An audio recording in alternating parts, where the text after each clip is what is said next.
এই জায়গাটা আসলে একটা নিম গাছ প্লাস দুইটা সুপারি গাছ মিলে, সাথে কিছু আম গাছ আছে, সব মিলে আসলে জঙ্গলের মতো। তো এই জায়গাটা আসলে চাচ্ছি একটু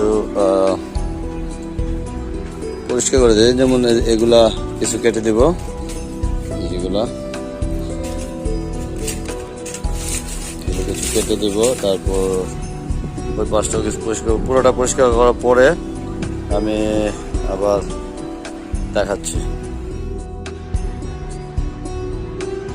পরিষ্কার করার পরে আসলে এই অবস্থা দাঁড়াইছে এখন। নিম গাছ, তারপর এদিকে আম গাছে অনেক ঝাপালো ছিল, এগুলো ডালপালা সব কেটে দিয়েছি। দেখতে পারতেছেন যে এইখানে আছে, নিচে দিয়ে আগে পুরোটা ঝাপালো ছিল, মানে রোদ লাগতো না আর কি। এই যে এই পরিমাণ ডালপালা এখানে কেটেছে, এখানে পেয়ারা গাছেরও কেটেছে, আম গাছ, জামরা গাছের